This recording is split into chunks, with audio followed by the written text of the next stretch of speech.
Bonjour à tous, merci d'être avec nous en direct de Canal 10 du ZCL, merci de Radio Haute Tension avec Mendy, bonjour. Bonjour Danick. On parlera d'histoire tout à l'heure avec Raymond Gama, bonjour. Bien, bonjour. Bien évidemment, on parlera aussi de l'alternative pédagogique innovante et heureuse. C'est un souci, c'est une association qui est créée pour essayer de modifier un peu le contenu pédagogique de certaines écoles, probablement pour nous tout petits. C'est Léa Pierre-Justin qui vient là tout à l'heure en parler, avec Nicolas Néron exactement. On parlera aussi avec Madame Laura Anselme, qui est propriétaire de gîte, mais aussi c'est une façon de développer une autre forme de tourisme et en même temps d'essayer d'économiser l'énergie, puisque l'ADEME fait une réunion aujourd'hui en ce moment même pour World Trade Center. On la recevra dans un instant. Sinon, tout de suite, on va commencer avec les titres de l'information et c'est Mendy. Merci Danick. Bonjour à tous. Voyons donc les titres de ce mercredi 24 mai.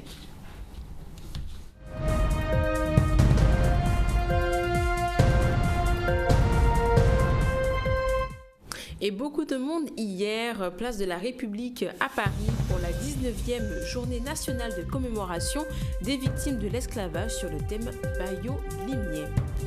Et également à l'approche de la saison cyclonique, le préfet a réuni les services de l'État ainsi que les collectivités afin donc de faire le bilan de l'année 2016 et de mieux préparer la saison à venir, la saison 2017.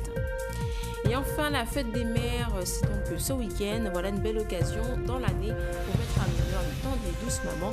Pour préparer ce moment, il se doit donc de faire un mercredi à Timoun spécial fête des mères. C'était donc à Ravinchod. On le verra tout à l'heure en cours d'édition.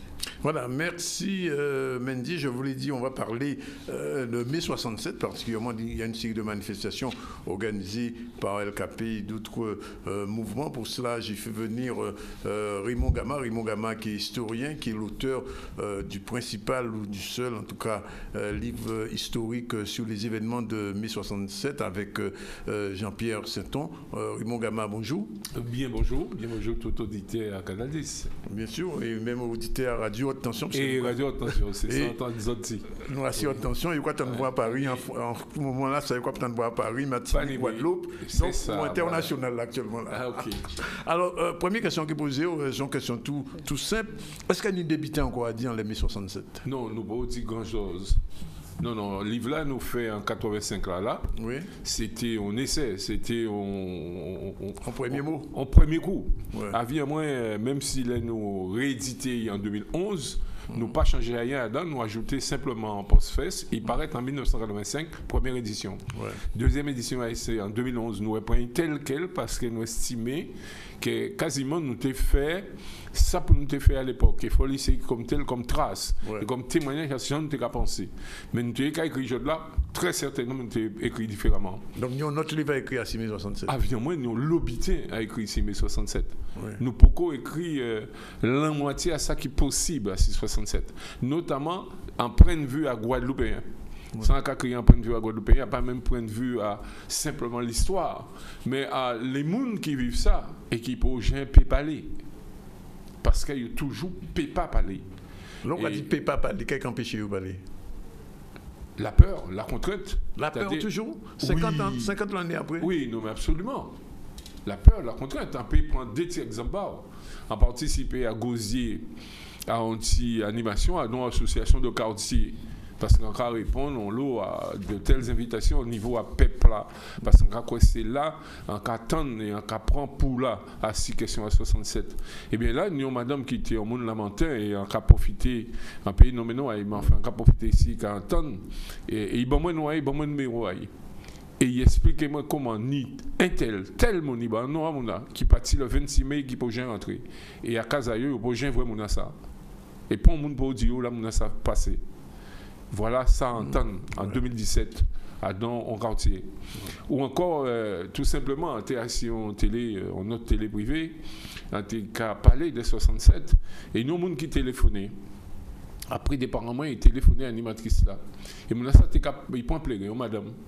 Et Mme Massa t'a expliqué qu'elle a commencé justement porter l'explication si gens, nous, les jeunes, notamment à l'époque, c'était CPNJG, Groupe La Vérité, mais aussi en bon type à jeunes à CCEG, et bien là, nous organiser, c'est nous qui organisons la manifestation, déterminée à samedi matin, la pointe.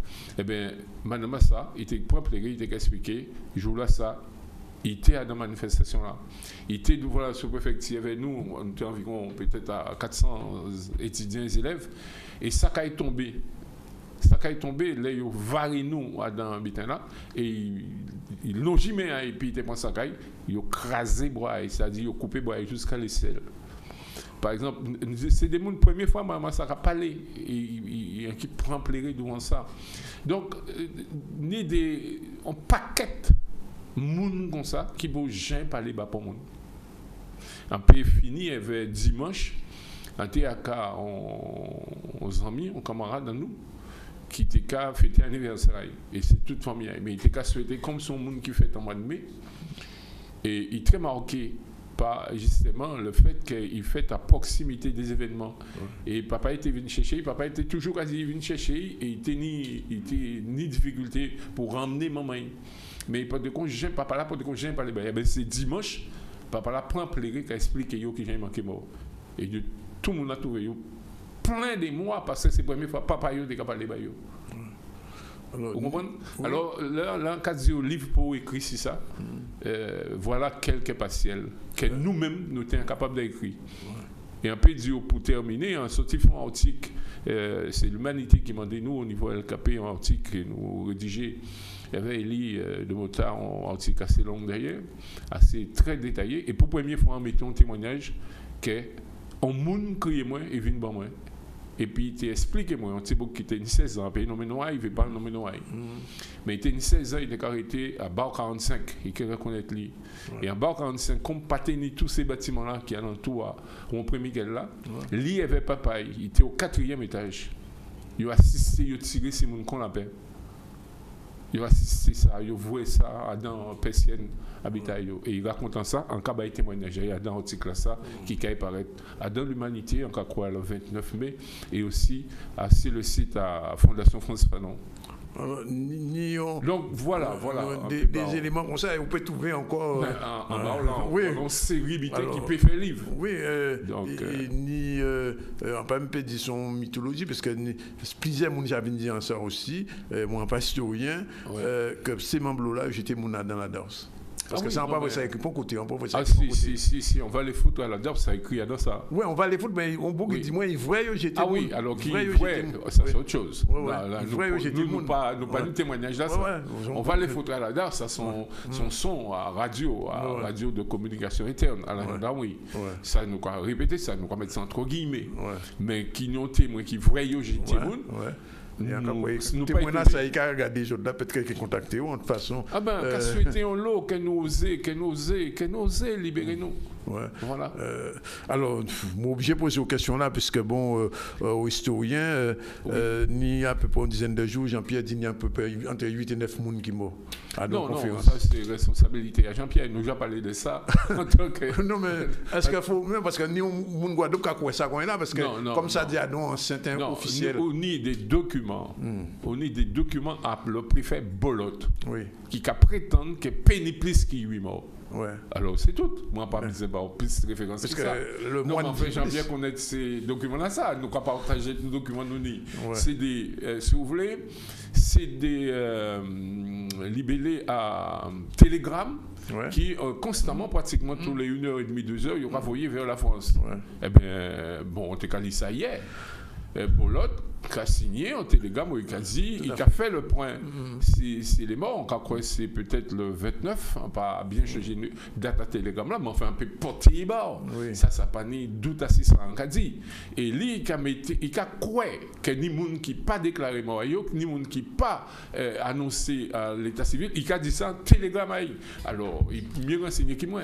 Alors, l'autre mot là, c'est parole à le moine. Est-ce qu'il faut prendre en compte aussi aussi. Parole à le moine, sont paroles qui, moi, personnellement, en cas pour responsabilité, et puis c'est moi qui t'en dis, on joue à 1985 à la radio, on était la pointe à la rue, et là, on dit avec Jean-Claude Lefort, on crée Jean-Pierre, fait bref, nous prenons contact et nous décider, inscrit dans le livre là, nous là qui est déjà bouclé, nous décider de faire un ajout. Et ajout là, c'est Monsieur le moine, dans notre info paginale, qui a dit tel bitin. Alors, ceci, ça a été comme ça pendant pratiquement 30 ans. Mais en 2011, on a eu l'opportunité à justement rencontrer Michel Lemoine, physiquement, parce qu'il était dans une conférence à Alger, et il était là aussi, à une conférence contre la guerre, etc., etc. Et donc, on a approché, on a demandé des contacts, et trouvez-moi ni contact, il a demandé autorisation à consulter Fonds. Il dit, moi, pas de problème, voyons, on l'aide, c'est comme ça qu'a fait. En rentrée à casa moins, en fond, on l'aide en nom. Alors, pour les gens qui passent, il faut dire que le moine était ministre des colonies à l'époque. Oui, à l'époque à Mitterrand. À l'époque à Mitterrand. Non, parce que ni monde qui ne pète pas ça. Oui. Et donc, mais moi, on rentré en 2011. Déjà, dans un certain âge, j'étais, bon, bref, mais il dit, moi, écrit. En fond, on demande de consultation d'archives.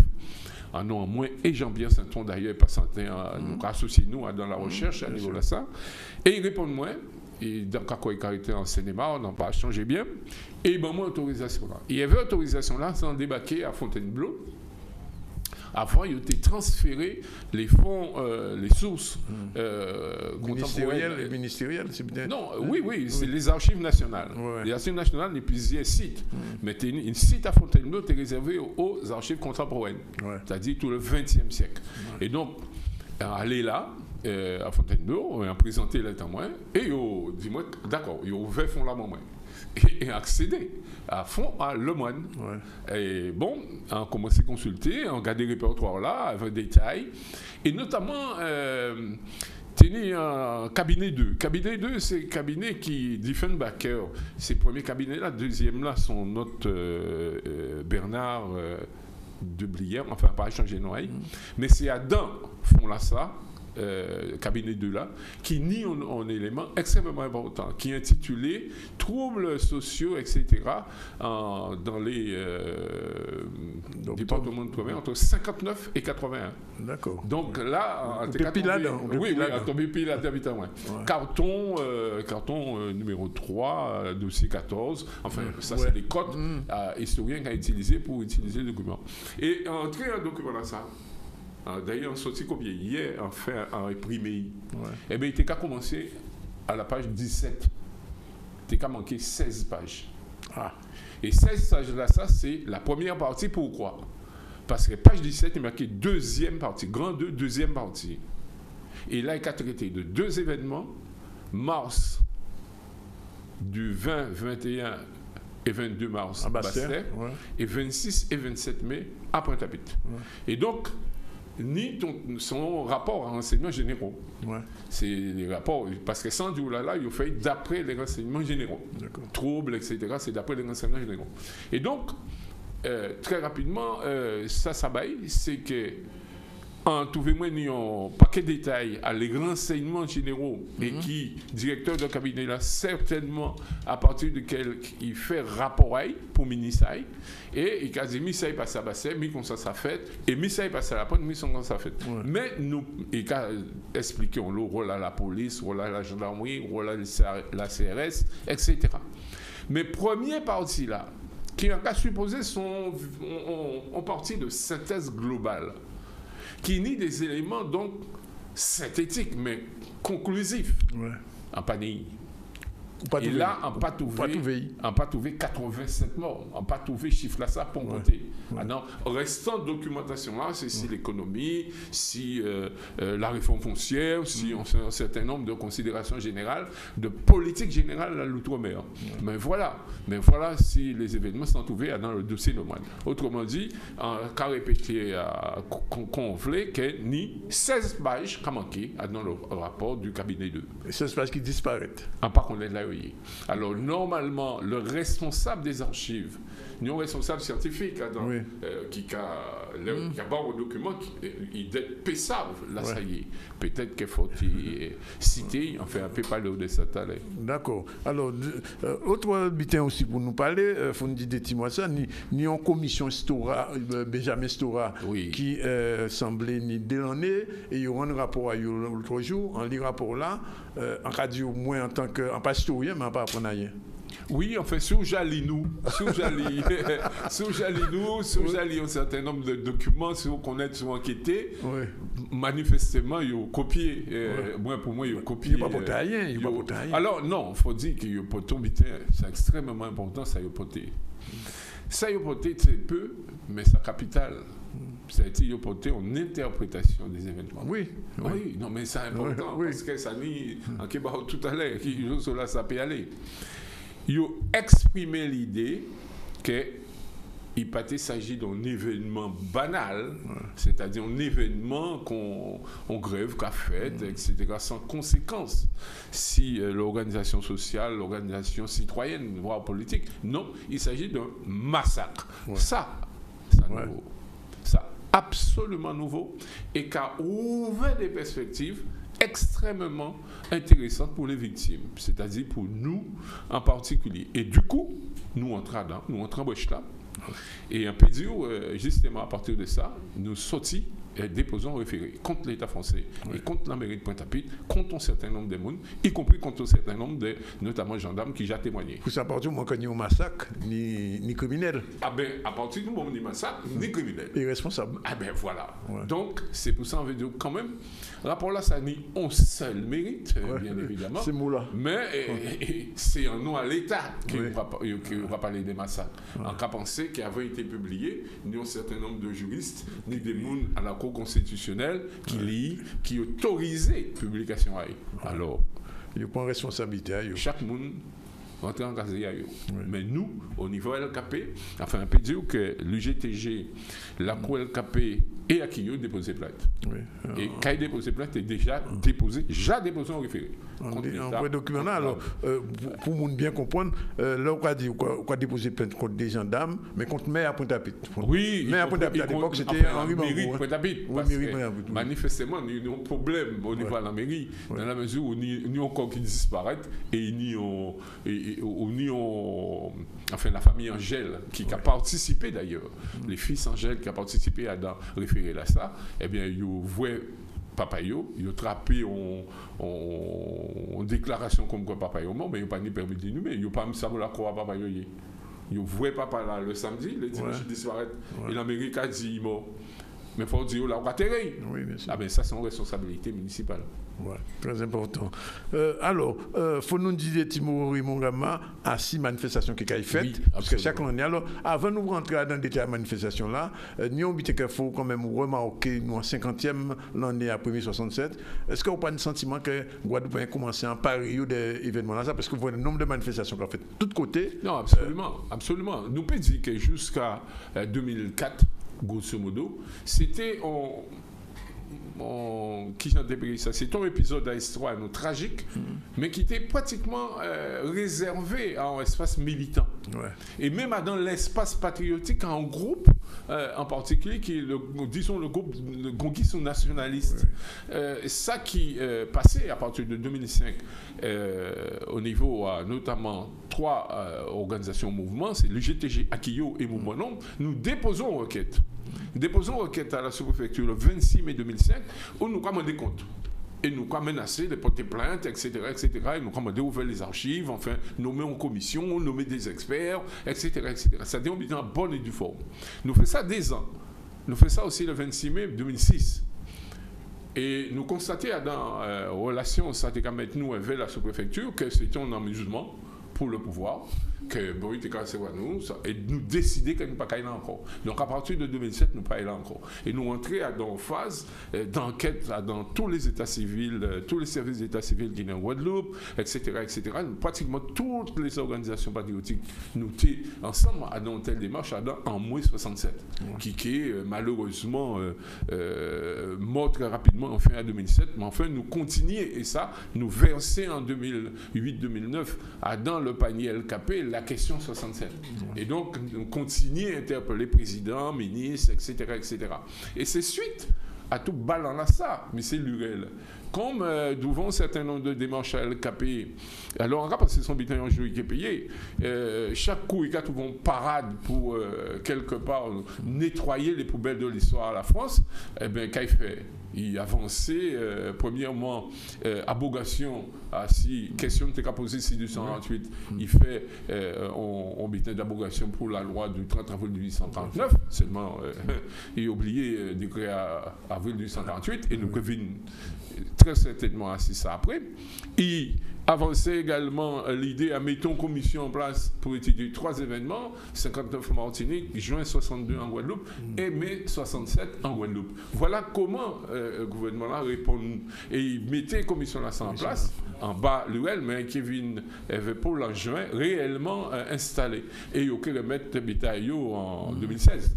Bon, ceci dit, Benjamin sera présidé, il a fait travailler, il y a plusieurs catégories d'historiens de ça, et puis voilà. Bon, nous, quand on a des résultats là, pas ni on l'a apport nouveau, enfin, pas ni nous, on l'a nous pas te connaître en tant qu'historien guadeloupéen, mais bon, il prend la responsabilité à qualifier moment là ça, moment d'échange là ça, c'est-à-dire là on voit les documents qu'a dit par exemple souche métropolitaine pour désigner les victimes ou souche antillaise, dans les documents yo parlait de massacre ces populations là parce que tous les morts de souche antillaise par exemple, donc ni blessés de souche métropolitaine, mais ça qu'a vu conforter nous dans sentiment nous t'es qu'à dégager, analyse nous t'es qu'à faire.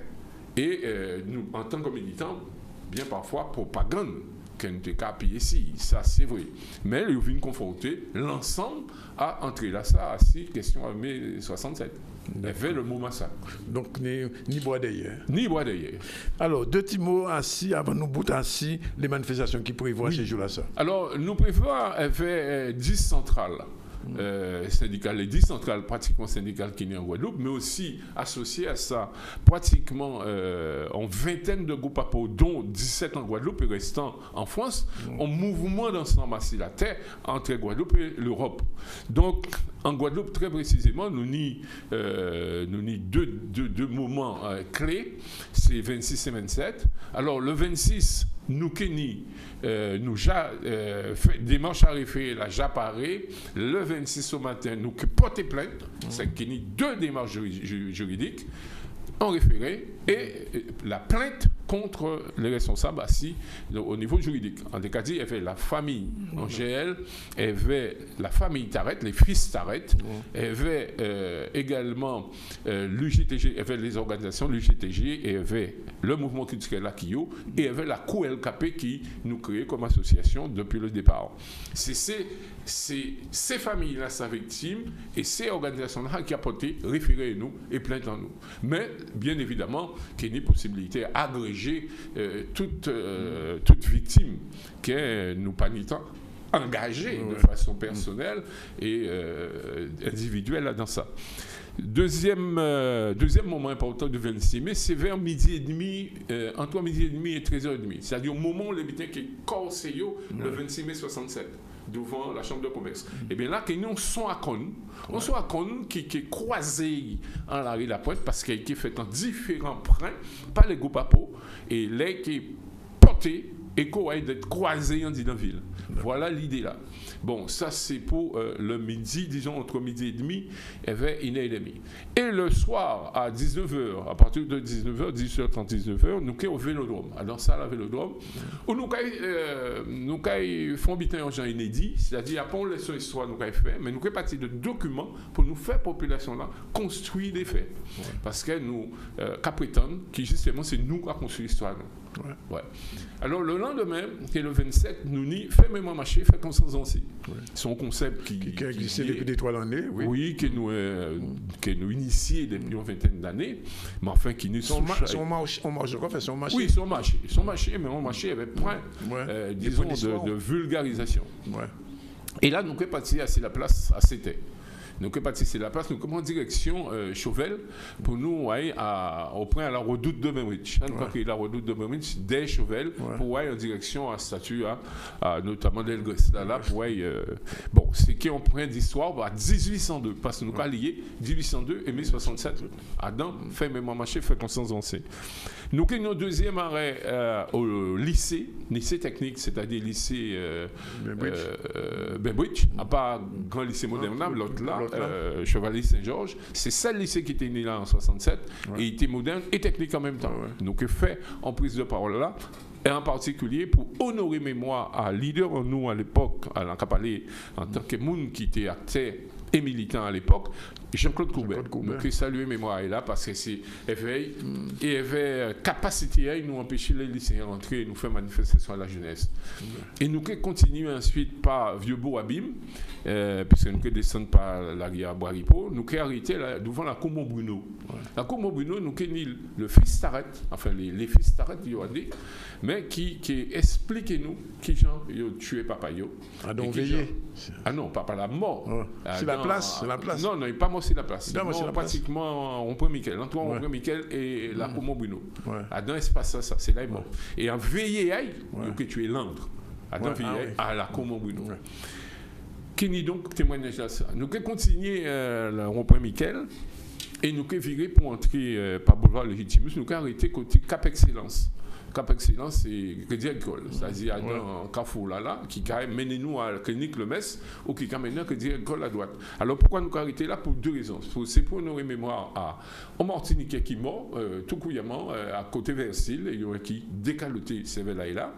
Et Emmanuel Cravry, qui c'est papa Léangel, qui est mort à la clinique Le Metz, mais qui corrige, il a bien trouvé. Bien. Donc, c'est Titor Degla qui est témoigné pour nous, là, notamment des décès à Tidas qui est témoin. Nous qui continuons, nous qui rentrons en ville pour nous honorer les premiers Guadeloupéens, notamment Nestor, et fait présence à un frère, camarade de moi, qui c'est Carlo Bassett. Carloman Bassett. Qui ramassait chemise à Nestor? Non, qui était avec Nestor. Qui était avec Nestor à peine 1 minute ou 2 minutes avant de tirer ici, puisqu'il prend par le nord, Nestor prend par le sud, enfin il a coupé comme ça, et Nestor a regardé ses marganantes, là il a tiré pratiquement d'eau au niveau du ventre. Donc c'est comme ça est tombé, et notamment Rinaldo qui est bas. Carlo, mouchoir qui est trempé en sang. Voilà, c'est témoignage de ça. Carlo qui a pour mettre nous de préparer un butin symbolique pour nous honorer ces mots-là, ça, à la place, au retour à Marchland. Bien. Dernière question que pose mon gars, vous parlez des livres là, ça, qui, bon, c'est un livre fondal, tout le monde connaît, commence à connaître lui, qu'il y a un deuxième tome. Parce que ils ont rééduqué, ils ont réédité, ils n'ont pas changé Hakadin, mais est-ce qu'on la reste? Moi, un article qui a notamment mettez-moi qu'à rédiger pour l'humanité, ou pour Fondation Consensus, non, en tout cas, tu as écrit très facilement. Au point ballon. Voilà, tu as écrit très facilement, on ne peut pas dire non.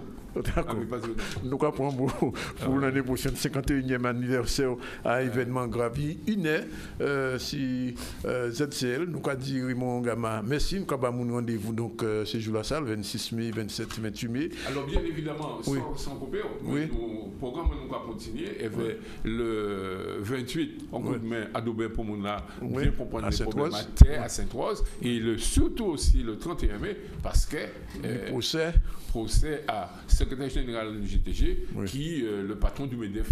C'est à qui le rendez-vous là pour procès là? Pratiquement 8h. 8h matin devant le tribunal de la Pointe. Tribunal de Renaissance. Ah ben, nous notons ça. Merci en tout cas de venir. Il est exactement. Nous allons pour un petit poste publicité, puis nous allons retrouver nous tout à l'heure pour continuer décatement à Journal Live, puis ce sera avec Mendy.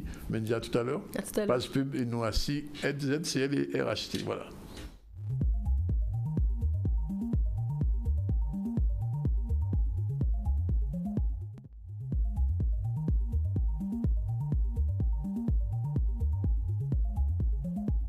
Du 15 au 27 mai, le conseil départemental vous invite à la 8e édition de Fort en famille, un voyage culturel au cœur des histoires partagées de la Guadeloupe et du Brésil. Le 26 mai, à partir de 19h au Fort d'Elgrès, assistez en entrée libre au spectacle Héritage sacré du ballet folklorico des Bayas. Le 27 mai, à partir de 16h30 au Fort d'Elgrès, participez aux initiations artistiques et à la projection des figures de l'ombre. Consultez le programme complet sur la page Facebook du conseil départemental. Renseignements au 05 90 99 78 49. Voilà, 13h07 sur le plateau du ZCL. Je vous rappelle donc deux petits mots. Vendredi 26 donc, au Fort d'Elgrès, à partir de 9h, Fort en Limière, 19h, Fort en Seine, toute une série de manifestations de grande envergure. Vous avez entendu tout à l'heure aussi Raymond Gamard parler de ces manifestations sur le mois de mai 67. Donc il y a de quoi. Sinon, on revient à l'actu. Tout de suite les titres avec Mandy. Et je vous le disais, beaucoup de monde hier, donc place de la République à Paris pour la 19e journée nationale de commémoration des victimes de l'esclavage sur le thème Bayo-Limier. Et on le verra également, c'est la séance cyclonique qui va bientôt approcher. Eh bien, le préfet a décidé donc de réunir les services de l'État ainsi que les collectivités afin donc de faire le bilan de l'année 2016 et de préparer cette saison 2017. Et enfin, la fête des mères, c'est ce week-end. Voilà encore une occasion cette année pour mettre à l'honneur les tendres et douces mamans. Et bien pour préparer ce moment comme il se doit, c'était un mercredi à Timoun spécial fête des mères qui a été organisé à Ravincho. On le verra en fin d'édition. Merci Mandy, justement, mais on va parler des Timounes puisque on reçoit aujourd'hui Léa Pierre-Justin, bonjour, les membres de l'association pour l'innovation et l'alternative pédagogique innovation heureuse, API, comme on dit. Il ne faut pas dire APH. Et on reçoit Nicolas Néron de CAP 2030. Alors, d'abord, Léa, c'est quoi cette alternative pédagogique, cette nouvelle alternative pédagogique? Il y a beaucoup d'expériences qui ont eu lieu ici. En quoi celle-là est nouvelle? Alors, merci de nous recevoir déjà. L'idée principale qui est au cœur de notre projet, c'est mettre l'enfant véritablement au centre, l'enfant et l'apprenant, au sens plus large, puisqu'on en parlera après, mettre l'apprenant au centre de la démarche avec un aspect bienveillant et en prenant en compte les connaissances les plus récentes en matière de neurosciences sur l'apprentissage, notamment le fait que pour être plus efficace et plus durable, un apprentissage doit être heureux, doit être engageant pour l'apprenant. Donc il y a différentes approches, évidemment, qui existent déjà et qui sont connues. Il y en a qui sont moins connues. Et de plus en plus, même au sein de l'éducation nationale, il y a une recherche d'innovation parce qu'on s'en rend compte. Le modèle de l'éducation nationale fonctionne pour une majorité d'élèves, mais il reste quand même une partie importante d'enfants pour lesquels, effectivement, une approche différente est possible. Notamment, il peut y avoir des enfants en situation de handicap. On pense à certains handicaps, notamment l'autisme. Il y en a d'autres, évidemment, de tout type, y compris moteur. Donc voilà, il y a une approche globale de l'enfant, de l'apprenant, en tant que personne, avec bienveillance, avec une place importante laissée à l'expérimentation, avec également une possibilité aussi de liberté dans l'approche des contenus. Comment dire ? On peut avoir un programme, en référence notamment au programme d'éducation nationale, mais on peut laisser l'apprenant suivre.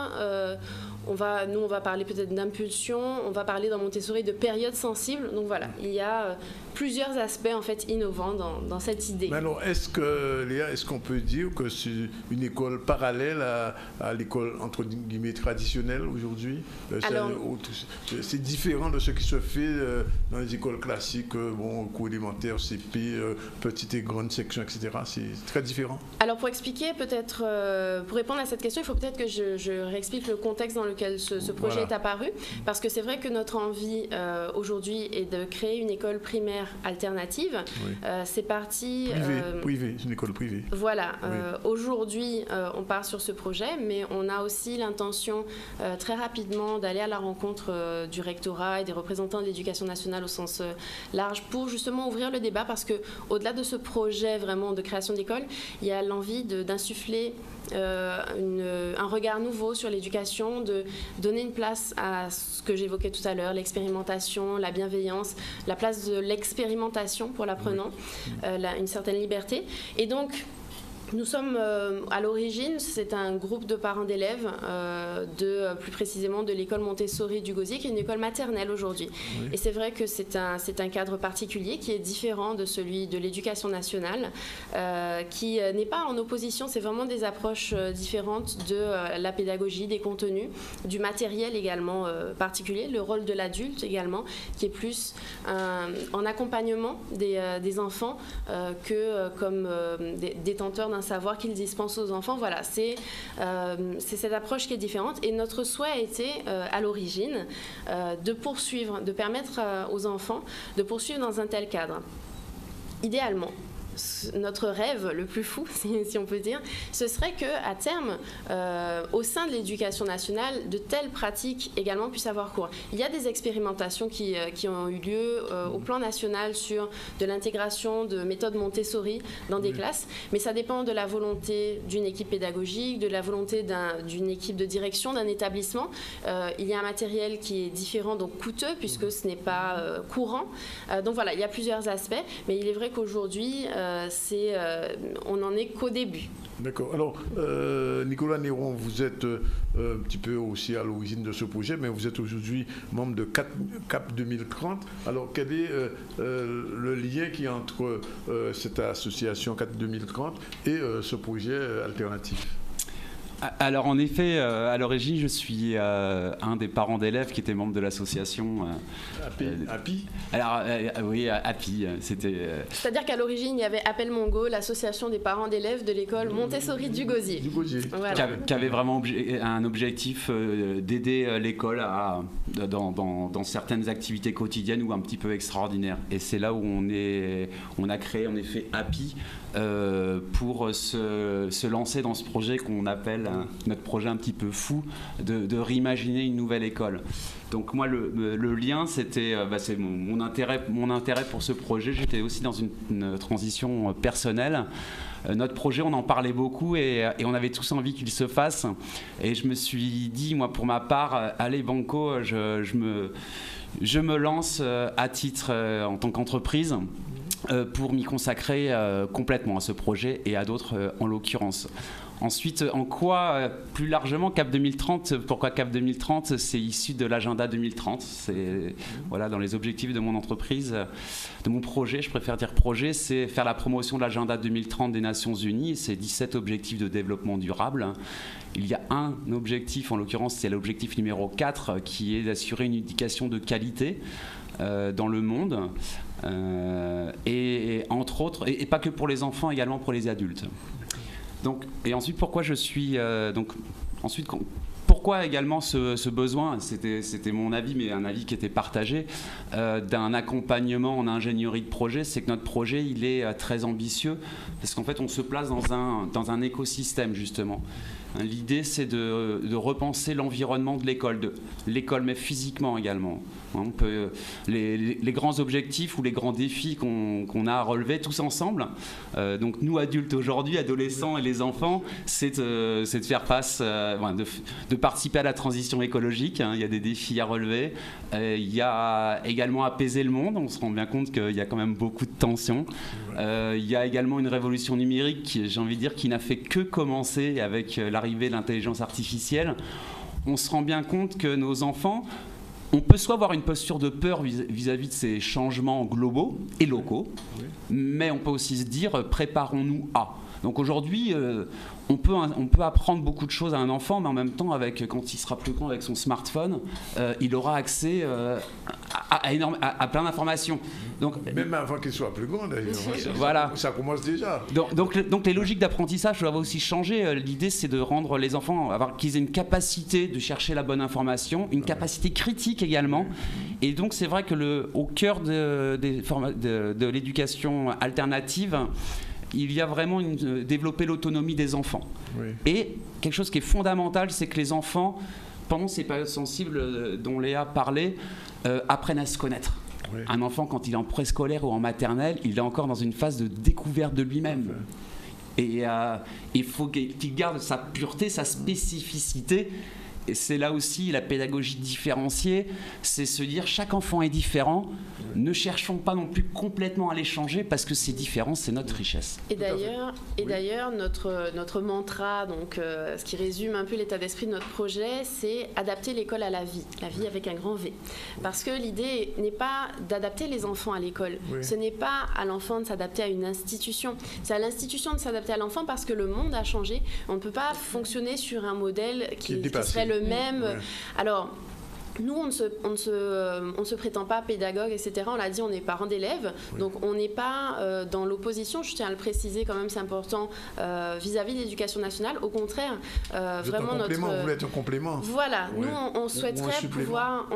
non, pas un supplément, parce que l'éducation nationale est fondamentale. On est tous, les parents, on en discutait, on est tous des produits, entre guillemets, de cette éducation nationale, donc on n'en renie pas le bénéfice, et notamment l'idée d'un accès égalitaire à cette école. Mais on disait, il y a des cas particuliers où le fait de vouloir soumettre tous les enfants au même rythme ne fonctionne pas, tout simplement parce que l'enfant, à sa période sensible, à un moment donné, il va être attiré naturellement par les mathématiques, à d'autres moments, ça va être la lecture, etc. Et il ne s'agit pas, dans ce type d'éducation, de laisser l'enfant faire ce qu'il veut. Souvent, quand on ne connaît pas, on a une vision un peu caricaturale, on se dit, bon, dans les écoles alternatives, et particulièrement Montessori, l'enfant fait ce qu'il veut. Non. Au contraire, il y a une notion très importante qui est l'autodiscipline. L'enfant n'apprend pas pour une récompense ou pour une note, parce que d'ailleurs la plupart du temps il n'y a pas de note. Il apprend pour le plaisir d'apprendre, pour son plaisir, parce qu'il sait que ça lui est utile, parce qu'il en tire un véritable plaisir, donc il a envie d'aller plus loin. Même l'envie même. Voilà, absolument. Il s'agit d'entretenir. Je dirais que plutôt qu'aujourd'hui on entend parler beaucoup de mesures de prévention, de lutte contre le décrochage scolaire, là je dirais que c'est une vraie action de prévention contre le décrochage scolaire, puisqu'il s'agit d'assurer en quelque sorte un accrochage scolaire dès le départ, parce qu'il n'y a pas de raison de douter de la capacité des enfants à apprendre. Aujourd'hui, disons-le clairement, les neurosciences l'ont prouvé, les enfants sont potentiellement plus intelligents que n'importe quel adulte. Ils ont plus de neurones, ils ont plus de connexions neuronales, ça va plus vite, ils apprennent plus vite. Simplement, on connaît maintenant les méthodes les plus adaptées pour qu'ils puissent apprendre de la manière qui leur convienne le mieux. Alors, la question qui se pose, c'est quelle est la réaction du monde enseignant vis-à-vis de cette approche? Comment réagissent ces enseignants traditionnalistes ou traditionnels qui sont dans le b.a.-ba de l'éducation des années 70-80? Alors, au niveau de notre projet, il n'y a pas encore de réaction parce qu'on en est au démarrage. C'est vrai qu'on a commencé par lancer une campagne de financement participatif qui a été lancée à l'occasion d'une réunion publique. Donc, on n'a pas encore commencé la partie échange avec l'éducation nationale. C'est le plus dur.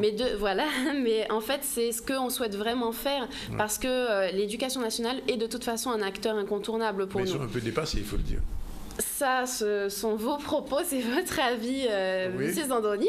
Mais par contre, ce que je tiens à dire véritablement, c'est que de ce qu'on constate dans les projets similaires, parce qu'on a aussi le travail de Nicolas Méron, ça a été aussi d'analyser un peu ce qui s'est déjà fait, parce que on est conscient qu'on n'invente pas non plus totalement quelque chose de nouveau. Ça se fait régulièrement. D'ailleurs, ça a inquiété à un moment donné l'éducation nationale qui a voulu freiner le développement des écoles alternatives parce que chaque année, il y a énormément de nouvelles écoles qui s'ouvrent, mais dans ce sens-là, pas pour faire des écoles sous contrat, pour refaire comme l'éducation nationale. C'est vraiment au niveau de la pédagogie qu'il y a une recherche de renouveau, aussi bien des enseignants que des parents. Et dans ce qu'on a pu constater, donc ça ne s'applique pas à notre projet, comme dit, puisqu'on n'a pas encore échangé véritablement, il y a quelques enseignants qui se sont rapprochés de nous. Justement, j'avais posé la question, est-ce qu'il y a des enseignants à l'API? Nous avons été rejoints effectivement par une enseignante éducation nationale, qui a fait également une formation Montessori, qui travaille effectivement avec nous et qui travaillera avec d'autres, parce que notre souhait, c'est l'objectif également de notre démarche de communication,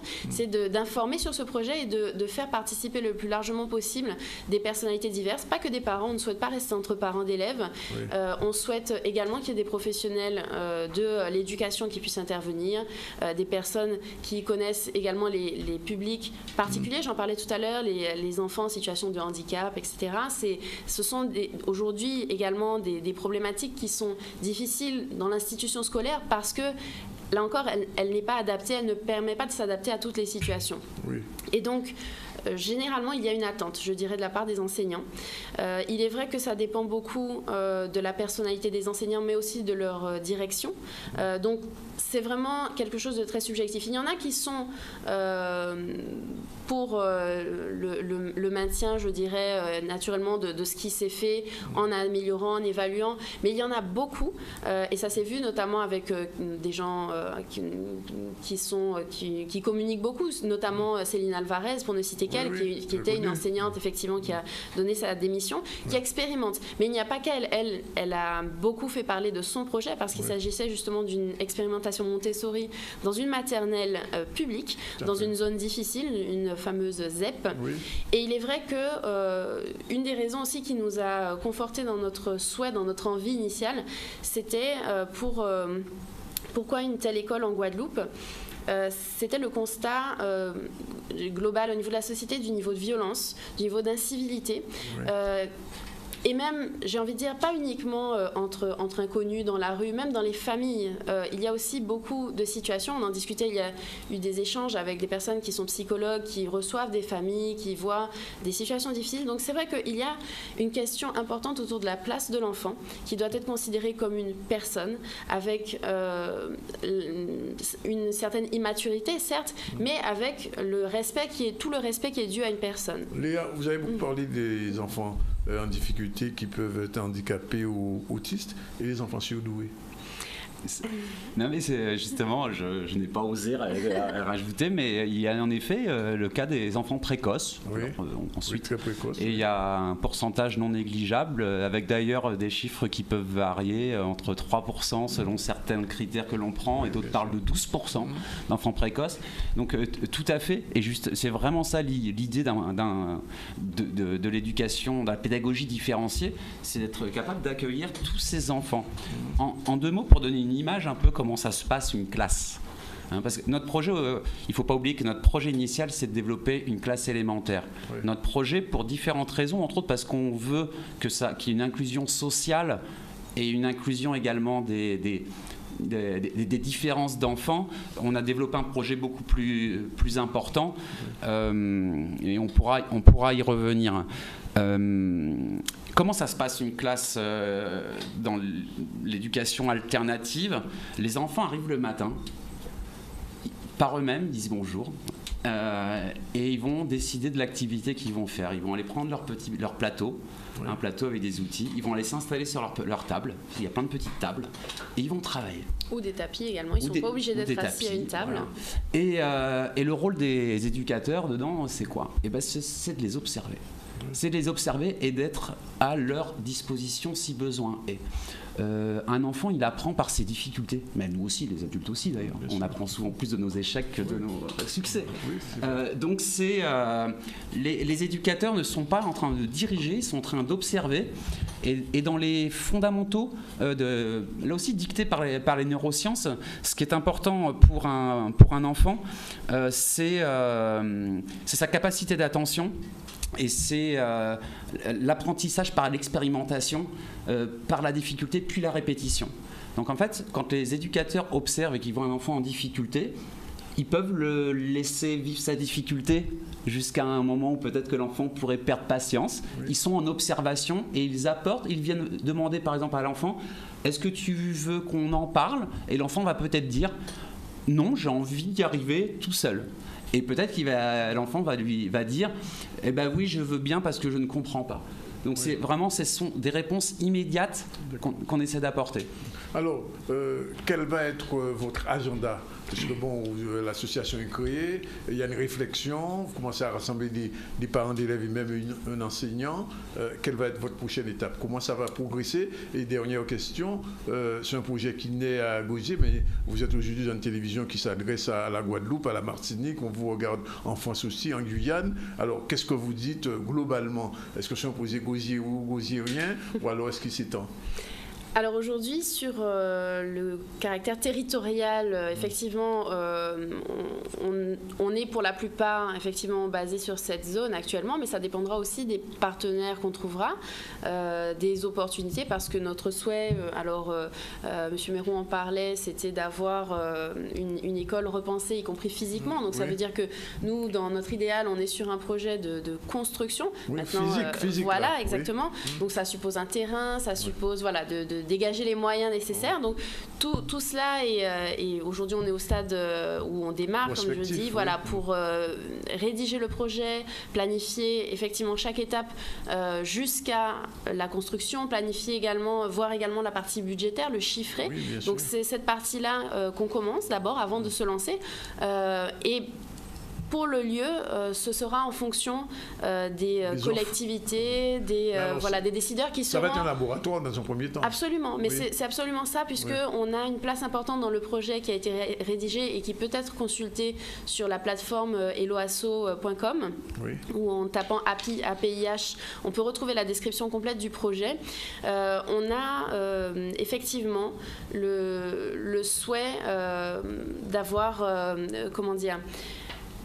une structure qui soit accessible, qui soit effectivement avec, au départ, on l'a dit, des pédagogies alternatives, mais qui soit également une source d'apprentissage pour les adultes, pour améliorer la pédagogie, mais également à plus long terme. On n'a pas eu le temps, peut-être qu'on n'aura pas le temps de développer, mais vous reviendrez, Monsieur Méron en parlait, un aspect de centre éducatif plus large, donc y compris une formation vis-à-vis des adultes. Alors ça pourrait être des accompagnements à la parentalité, à terme, notamment sur cette notion de bienveillance, sur des professionnels de l'éducation, les initiés également, qu'ils puissent voir concrètement comment l'alternative pédagogique peut prendre place. Alors, est-ce qu'il y a un contact, au moins mail ou téléphonique, parce que les gens qui vous regardent, je dis oui, ils sont bien gentils, mais enfin, où les contacter? Sont-ils des anges?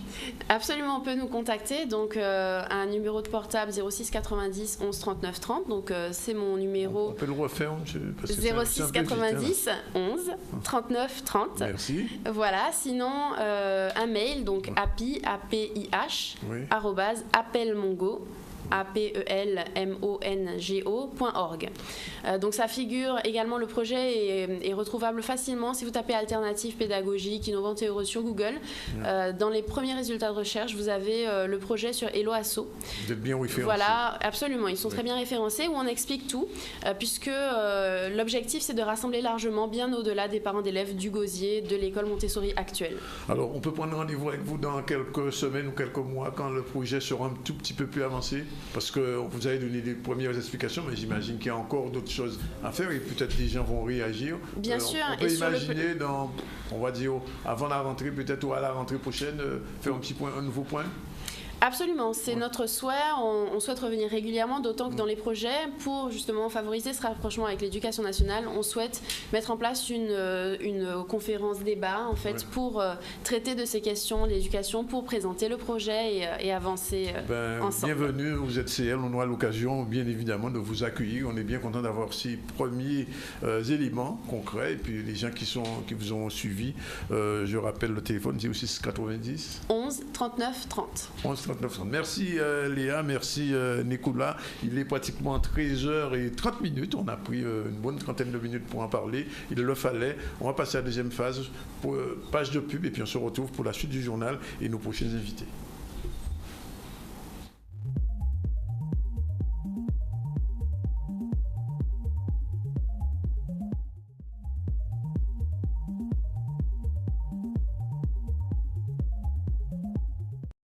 Du 15 au 27 mai, le conseil départemental vous invite à la 8e édition de Fort en famille, un voyage culturel au cœur des histoires partagées de la Guadeloupe et du Brésil. Le 26 mai, à partir de 19h au Fort d'Elgrès, assistez en entrée libre au spectacle Héritage sacré du ballet folklorico des Bayas. Le 27 mai, à partir de 16h30 au Fort d'Elgrès, participez aux initiations artistiques et à la projection des figures de l'ombre. Consultez le programme complet sur la page Facebook du conseil départemental. Renseignements au 05 90 99 78 49. Je Voilà, il est 13h35 et on avance dans le journal avec Mandy. Oui, on démarre le journal donc avec cette journée nationale d'hommage aux victimes de l'esclavage, je vous le disais. Beaucoup de monde donc hier, place de la République à Paris pour cette commémoration. C'était la 19e journée qui est maintenant devenue nationale sur le thème Bayo-Limier. Elle était organisée par le CM98, le comité de marche. Un reportage signé Maurice Cessé à Paris. Alors, cette organisation que nous orchestrons depuis maintenant 19 ans est principalement organisée avec une équipe de bénévoles. Nous n'avons pas de professionnels, si ce n'est que pour certaines tâches. Avec moi, il y a toute une équipe. Donc nous avons Isabelle Brun qui est la coordinatrice et moi donc je suis la personne qui représente le bureau dans l'équipe d'organisation. C'est une manifestation qui se prépare bien sûr bien à l'avance, mais malgré les quelques difficultés qu'on peut rencontrer administratives, nous avons mis tout en œuvre pour que cette journée soit une journée belle, mais sécurisante aussi surtout. Parce que c'est par rapport au plan Vigipirate, la préfecture nous a donné un dossier technique qui était draconien et nous avons notre budget a été bien sûr très amoindri par rapport à ça et cet espace est sécurisé par au moins plus de 60 agents. Donc vous voyez qu'il y avait donc une seule entrée, nous avons un barriérage qui nous a été imposé, une sécurisation draconienne qui nous a été imposée pour que justement cette manifestation soit dans un espace où les gens rentrent et n'aient aucune crainte de ce qui peut se passer par rapport aux événements que j'ai appris cet après-midi. C'est la journée nationale de commémoration des victimes de l'esclavage. C'est une mention qui a été rajoutée dans la loi Mauroy 1983 où nous souhaitions que cette journée soit commémorée pour les victimes, pour nos aïeux. Voilà, c'est ça cette journée. Nous ne fêtons pas les abolitionnistes, que nous, bien sûr, nous reconnaissons leur travail. Le 10 mai est fait pour ça. Première édition sur le plan national, puisque le 28 février 2017, il y a eu une promulgation de la loi 1983, puisque c'est cette mention qui a été rajoutée en hommage aux victimes, on l'a fait rentrer dans la loi 1983 de la loi Mauroy. Donc, automatiquement, elle a été rajoutée à cette loi et c'est cette loi qui fait foi.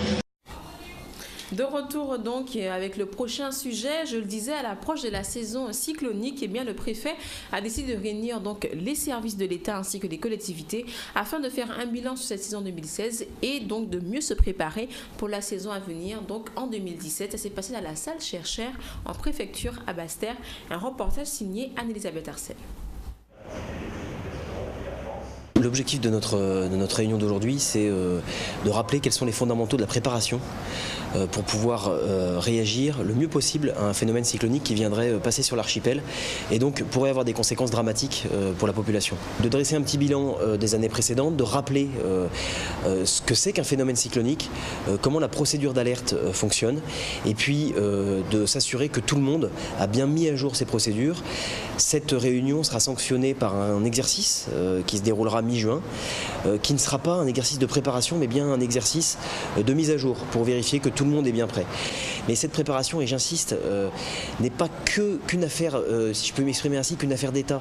Ce ne sont pas que les services de l'État, que les communes, que les associations de sécurité civile qui doivent s'y préparer. C'est vraiment chacun d'entre nous. Et si dans chaque famille, dans chaque foyer, dans chaque quartier, on a bien conscience de la procédure à suivre en cas d'alerte, si on a bien préparé son kit d'urgence, si on connaît bien les réactions à avoir en cas de phénomène cyclonique, alors nous protégerons notre propre vie et nous sauverons la vie des autres. Donc je suis venu faire un bilan un petit peu de ce qui s'est passé en 2016 et puis voir un petit peu quelles sont les prévisions pour l'activité cyclonique pour l'année en cours et pour la saison qui va démarrer très bientôt puisqu'on considère que la saison cyclonique démarre à partir du 1er juin. Donc les prévisions d'activité cyclonique pour 2017, c'est une activité qui devrait être légèrement inférieure à une saison normale. Alors on va d'abord définir ce que c'est qu'une saison normale. Une saison normale, c'est en moyenne 12 phénomènes nommés sur l'ensemble du bassin atlantique. Alors il faut retenir qu'on donne un nom aux phénomènes lorsqu'ils atteignent le stade de tempête tropicale. Parmi ces 12 phénomènes, la moitié est susceptible d'atteindre le stade d'ouragan. Alors, ceci dit, bon, ça reste des chiffres, ça reste des prévisions, et c'est pas pour autant qu'il faut considérer que l'affaire est gagnée, qu'on ne sera pas concerné. Non, bien sûr, un phénomène tropical, il évolue et il peut toucher une terre. Et dès lors qu'il est même au stade de tempête tropicale, il peut générer déjà des dégâts importants. Donc il faut, quoi qu'il arrive, rester prêt. Avec des dégâts qui ont causé. Et dans le cadre des projets du Conseil municipal des élèves de la ville de Sainte-Anne qui avait été créé en décembre 2016, eh bien les 34 conseillers municipaux ont rencontré la présidente du conseil départemental ainsi que le préfet de région. C'était hier matin au conseil départemental donc. Il s'agissait pour eux de quoi ? Eh bien d'échanger sur les questions relatives à la protection de l'enfance et à la lutte contre l'harcèlement à l'école au département et également d'évoquer toutes les questions générales sur la prévention de la délinquance à la préfecture. On regarde tout de suite ce reportage d'Anne-Elisabeth à nouveau, Arsène. Eh bien, bonne visite les enfants. Donc nous sommes une délégation de 34 élèves de la municipalité de la ville de Sainte-Anne et c'est une des étapes, une action de notre projet qui est monté depuis l'année dernière. Nous avons élu, du moins les élèves ont élu leurs représentants et là l'action consiste à visiter des instances telles que le conseil départemental, et aussi la préfecture. En fait, ce serait aller au contact des structures que nous avons sur le terrain pour permettre aux élèves de déjà rentrer dans une dynamique, de connaître, de toucher du doigt tout ce qu'il y a autour de cette élection du conseil municipal des élèves. Je viens de la ville de Sainte-Anne. Je suis venue parler de tous les problèmes de notre école pour les résoudre, pour demander à la présidente de les résoudre.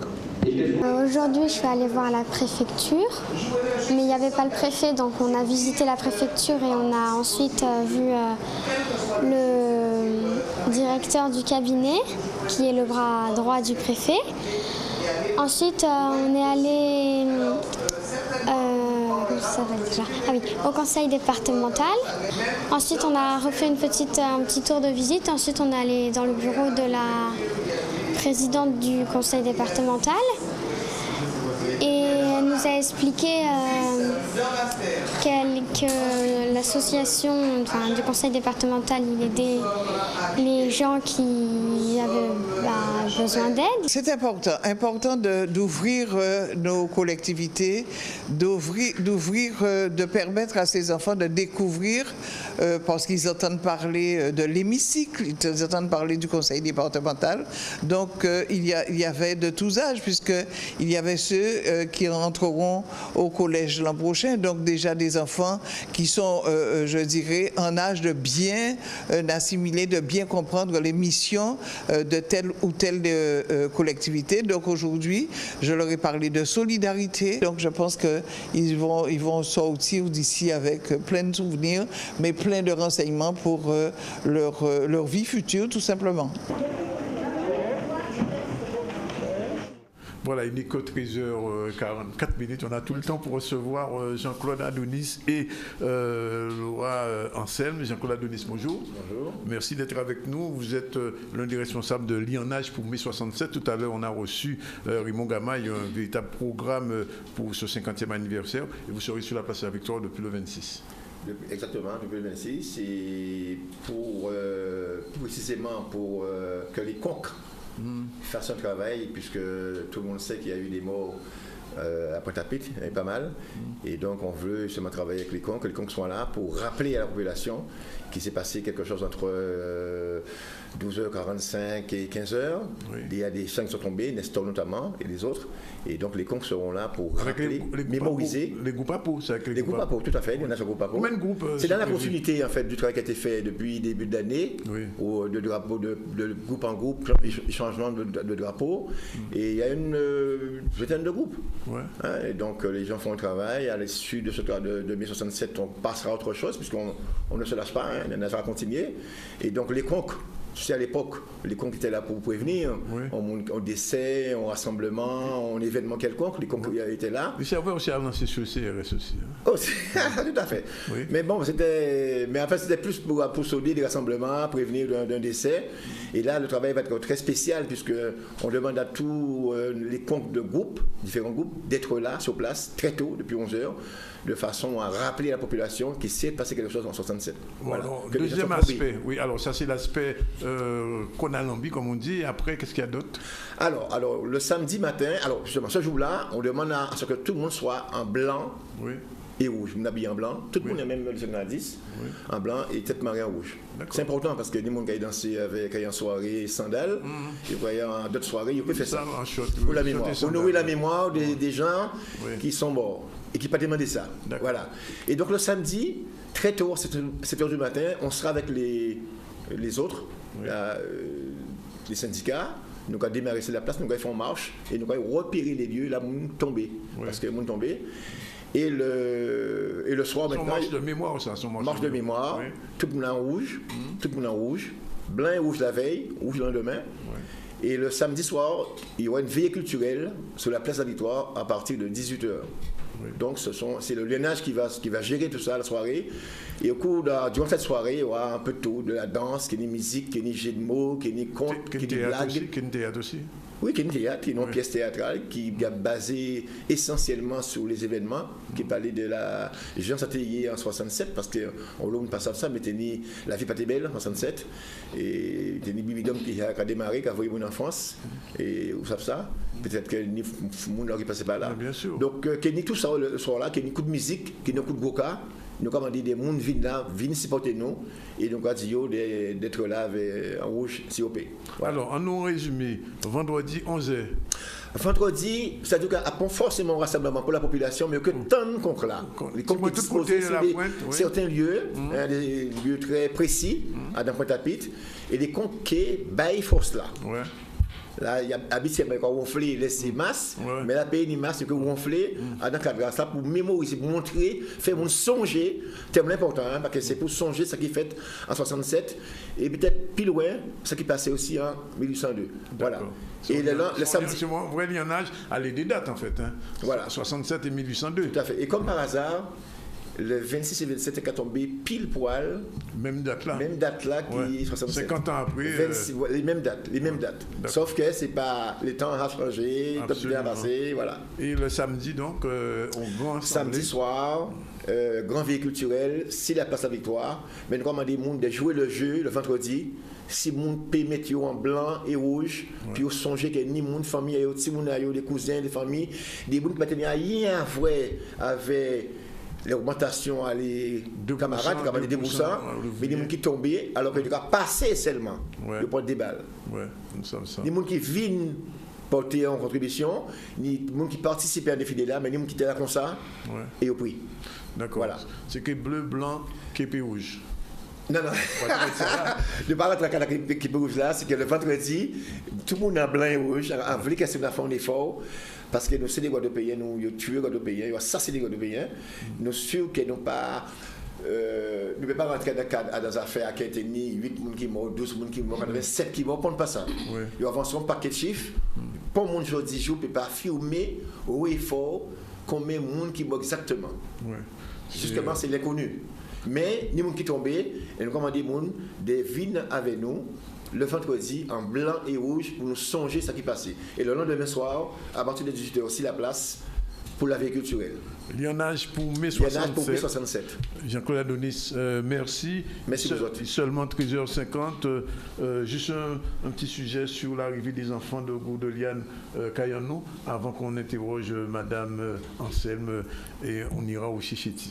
Merci Danick. Effectivement, les élèves du collège de Gourdeliane sont de retour. Vous savez, c'est lauréats du concours scientifique national. C'est génial avec leur projet de restauration des récifs coralliens intitulé Kayanou. Ils ont donc été accueillis à l'aéroport Paul Caraïbe hier. Alors pour rappel, ils avaient reçu une note exceptionnelle de 80 sur 80 aux 3 jurys. Les collégiens ont ainsi obtenu le premier prix national et seront donc les uniques représentants de la France au concours international en 2018 qui va se passer donc à Luxembourg. On regarde ces images signées Maxime Morel.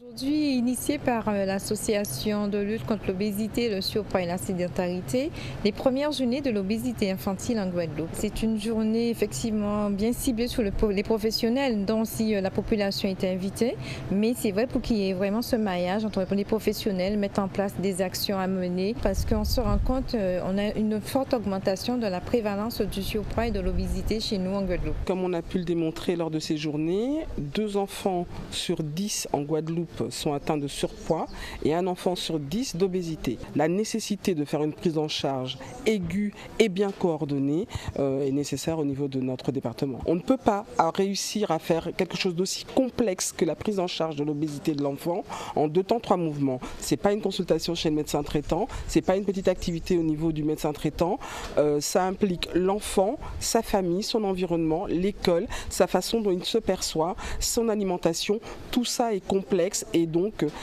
il faut une prise en charge multidisciplinaire pour avoir quelque chose d'efficace. Voilà le sujet, vous l'avez constaté qu'on vient de voir, c'était donc la journée de l'obésité infantile, mais ne manquez pas l'édition de ce soir, on pourra donc voir l'arrivée de ces jeunes élèves de Gourdeliane. Merci donc Mendy, on vous dit bon appétit si vous nous quittez, et je vais tout de suite m'adresser à Laure Anselme, bonjour. Bonjour. Vous habitez Trois-Rivières, vous êtes responsable d'un gîte non particulier, Chichetti. Oui. Qu'est-ce que ça veut dire Chichetti? Gîte de Chichetti, c'est le nom amérindien de la rivière du Petit Carbet, qui passe pas très loin des gîtes. D'accord, alors votre gîte il est particulier puisque il y avait aujourd'hui une journée de l'ADEME sur l'économie d'énergie et singulièrement votre gîte justement fait partie de ces gîtes qui ont commencé à économiser l'énergie. Alors explication. C'est ça. Donc tout à fait. Donc on a obtenu en 2014 un écolabel qui s'appelle La Clé Verte et depuis en fait nous avons mis en place pour obtenir ce label-là des démarches pour maîtriser notre consommation d'énergie, à savoir remplacer nos lampes qui consommaient beaucoup, les lampes incandescentes par exemple, par des lampes LBC ou des LED. C'est ce qu'on fait au fur et à mesure.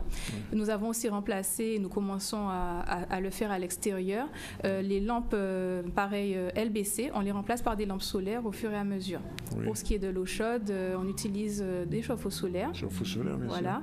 On n'a pas de clim, mais pour l'installation... vous n'avez pas de clim? Voilà. Alors au début, on étouffe alors au Chichetti.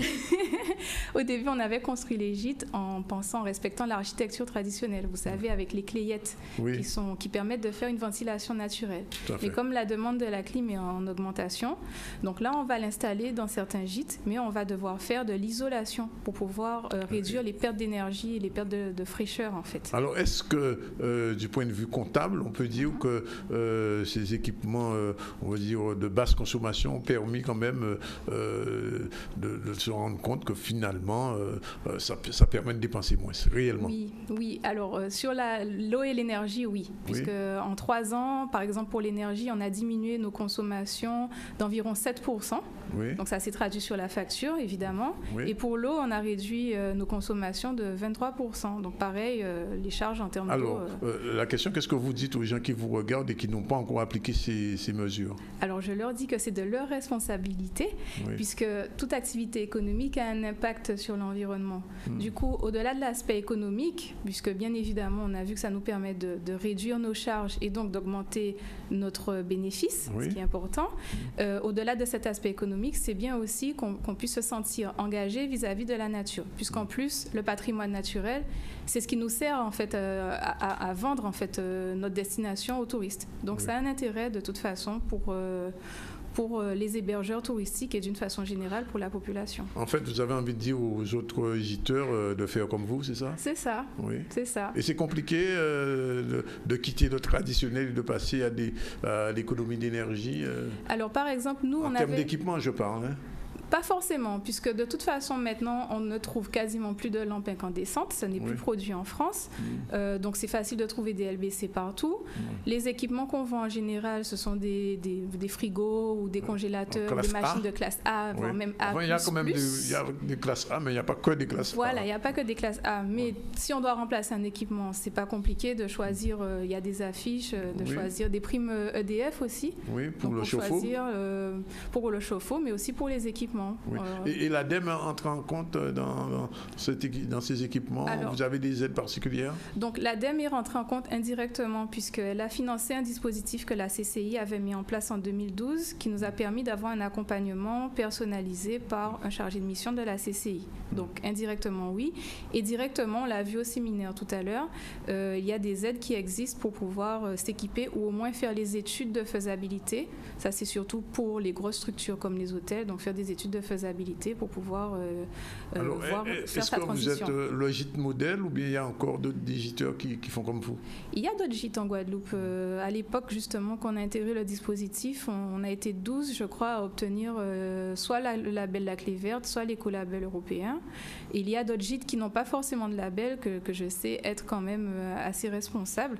Donc, ce qu'on peut leur conseiller, c'est plutôt de s'engager et de prouver qu'ils sont engagés grâce à l'obtention d'un label. Alors, il n'y a pas très longtemps, je recevais un architecte ici qui me disait qu'on pouvait équiper sa maison de telle manière qu'on n'ait pas besoin de climatisation. Oui. Alors, vous me disiez que vous êtes obligé de passer par là. Alors, est-ce que c'est votre maison qui est mal orientée? C'est ça. Alors, au début, on avait construit, vu qu'on a une belle vue sur les Saintes, donc forcément, on a voulu garder la vue. Voilà. Et sans tenir compte du sens du vent. On a dû faire un choix. Et en plus, à l'époque, vu que les gîtes ont quand même plus de 20 ans, à l'époque, on ne pensait pas encore forcément à bien orienter les maisons. Donc, les chambres étaient souvent mal placées pour garder de la fraîcheur. Donc, oui, maintenant, il y a de plus en plus de façons de concevoir sa maison dès le départ pour éviter d'avoir recours à la climatisation. Ça veut dire que si vous aviez à refaire les gîtes aujourd'hui, à les reconstruire, ils seraient orientés d'une autre manière. Oui, tout à fait. En tout cas, Laure, on vous remercie d'être venu. On espère qu'il y aura encore d'autres gîtes qui feront comme vous et que de toute manière, l'économie d'énergie, c'est quelque chose qui est d'actualité. On est dans l'époque de la transition énergétique et effectivement, il faut en tenir compte. Et si aujourd'hui, c'est arrivé jusque dans les gîtes, on espère que ça arrivera un petit peu plus loin. En tout cas, merci d'être venu. Il n'est que 13h57. On remercie les gens qui ont participé à ce ZCA. Alors, je rappelle les rendez-vous quand même. Esclavage, révolution industrielle et apocalypse climatique, justement. C'est un colloque qui devrait vous intéresser. Du 25 au 28 mai, justement, on va parler de la révolution industrielle et de l'apocalypse climatique. Ça se fait au lycée Charles Griffin. Je vous l'ai dit aussi, je le rappelle, au fort ce soir, demain soir, pardon. C'était au fort Fleur d'Épée. Non, c'est vendredi.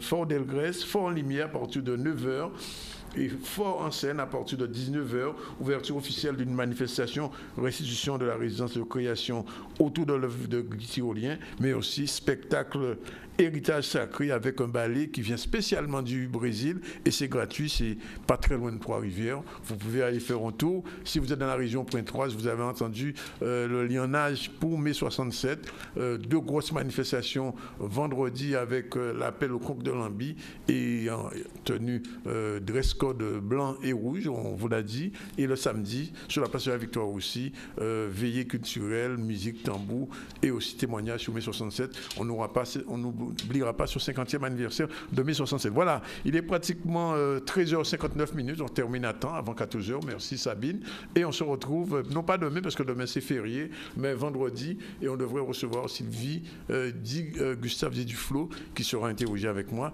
par notre amie, qui est d'ailleurs présente, si je ne me trompe pas, Marie-France Gouillot. Voilà, tout est dit, on se retrouve vendredi. Salut, bon appétit si vous n'avez pas encore déjeuné.